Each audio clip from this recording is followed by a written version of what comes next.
This year is entitled Summary of Our Early Morning Gemara Sanhedrin Shiur Baruch Hashem. After Sukkot, we wrapped up a few Moed Sugyot in Tanit, and now we are full force into Nezikin, 7th parak of Sanhedrin, Arba Mitot Beitin, where the Mishnah describes the 4 different death penalties in the Beitin. Skila, Streif, Harag, and Chenek. There's an argument which one is considered the more severe one. And some interesting points that we noted. Number one, Arba Mito Nimshul Beitin. 4 death penalties are given over to Beitin. So some Mepharshim say 4, not 5. You say, well, that's obvious. 4, not 5. We have 4 different executions. Not 5, because the Mishnah, a few dapim later, Pei Aleph actually talks about another kind of mitzvah. Vigilante justice.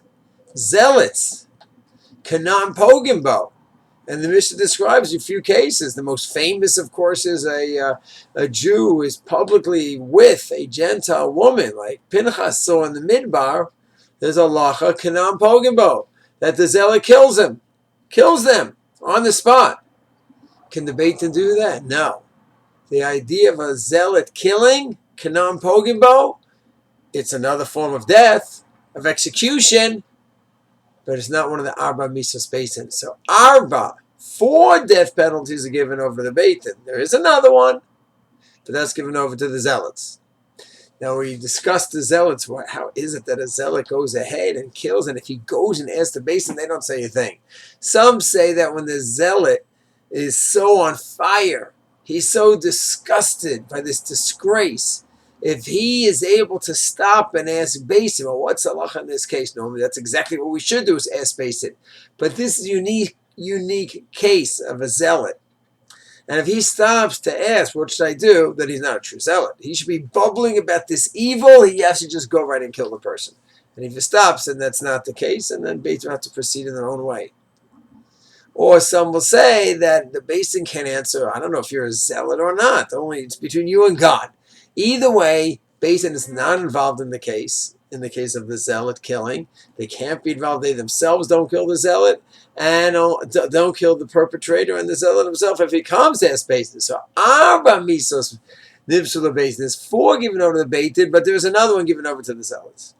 Or another way to read the Mishnah, Arba Misos Nibshul Beitin, 4 are given over to Beitin, but there are other authorities that also have a way of executing. A king. The Tosefta in the 9th parak of Sanhedrin says, Tosefta parak tet siman gimel, says that a king, Rashut, if someone was rebelling against him, he has Rashut to go ahead and kill him, but not with all 4 methods, but with Saif, Hereg. He could use the sword.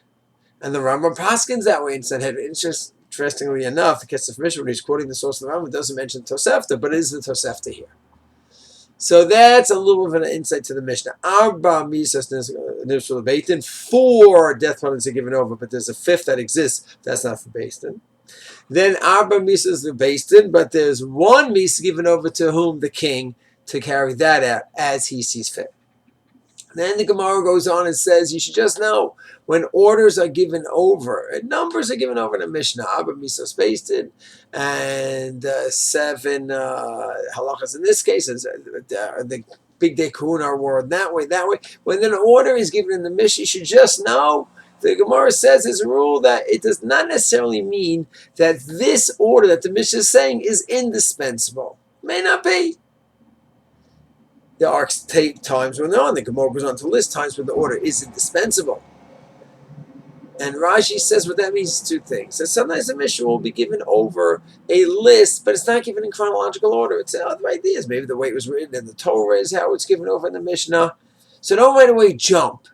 The Gemara is giving us a guide how to read Mishnahs and how to read other statements where orders are given.